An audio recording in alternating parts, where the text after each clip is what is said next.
to help us Africans. If we don't stop it right now, it's going to continue to cost us money and the image that others have of us and even how we see ourselves. This is a deeper issue. Photographers will travel to Africa, not just Africa, to specific areas where they know there's poverty and there's need, and they target those that are vulnerable and take pictures to go make money. You know, once a photographer takes a picture of you, it belongs to them. They can monetize it, they can sell it, they can do anything with it. But you, the subject, have no right. You can't use it for anything because they can sue you because that photograph belongs to them. So these photographers will come to Africa, take pictures of kids without even their parents' consent, and they'll take it abroad and use it and sell it to these organizations and so-called charities that are there to help people, these NGOs, mainstream media, that are pushing this narrative of Africa's filled with poverty and famine and they're destitute. All that stories come from these photographs being taken and being used. And what's the effect, you might ask?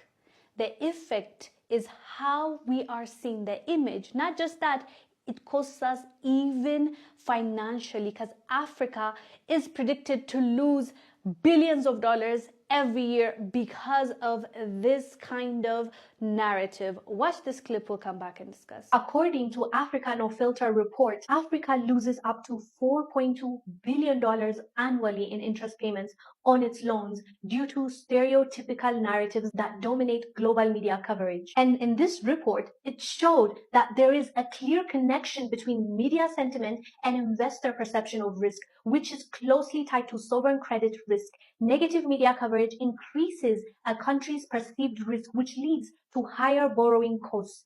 Positive media sentiment is correlated with a lower risk profile and reduced bond yield. Yet, this study found that African countries are unjustifiably perceived as higher risk by international investors, leading to significantly higher credit costs compared to countries with similar political and socio-economic conditions. As you saw, this is costing Africa money. It is costing us the image that we have of ourselves and how others see us, and hence the way we're treated around the world is going to reflect on how they see us. And thirdly, these organizations and photographers are benefiting from someone else's suffering. And you can't tell me that is right. That is morally wrong. And I think it's about time that we say no to this. I watched a video of a brother talking about poverty photography, and I think he gave a great example of how this is affecting us. Watch this clip, we'll come back and discuss. Here we are going to be talking about poverty photography and the ethics around photography. So the general rule is usually just because you can take a picture, it doesn't mean you should take every picture. And I'm going to be talking about a famous YouTuber called Manny Ortiz. If you are a person that watches a lot of YouTube around photography, you've probably come across his channel. Recently, he did a trip to Kenya, and on this trip, I believe it was sponsored by Sony, and they were showcasing new lenses, or rather they were testing out new lenses. There's one thing he did while he was in Kenya which was totally shocking, to say the least, where he took pictures of young kids, and then how he presented these pictures was, to be honest, personally, and I think most people in Kenya thought that was just degrading, because those pictures, first, if you looked at them, they did not tell any story. You're like, what exactly are you trying to depict with these pictures? And what I'm going to do is just show you the pictures quickly. I'm going to obviously blur the faces of the kids, and I'm just going to read the caption he wrote on Instagram with these pictures. So he had uploaded 15 pictures of different kids, and the caption was, "Easily the most precious subject that I've ever had in front of my lens. It's amazing how a photograph can connect people of all the world." And yeah, I didn't get the rest, but obviously this is just like, some self-loathing, self-gratuitous, I'm trying to find the big words to describe this, whereby, he's trying to make himself like, he has been enlightened and whatnot, all these, gibberish bullshit that people keep saying.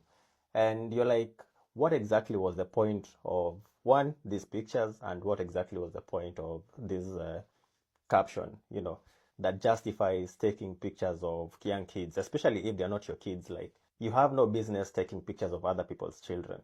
For example, I moved to the UK just over a year ago, and the entire time I've been here, I can imagine there's a few times I've seen kids, just playing around or walking about, and it has never crossed me even once the entire time I've been here to like take pictures, using either my phone or my camera and take pictures of those kids. In this kind of climate, in this kind of society, if I was to do that, I will be branded maybe like, I don't know, a pedophile, or I'll be branded, a foreigner who's, doing all these kind of bad things. So it won't go down well, for me taking pictures of young kids.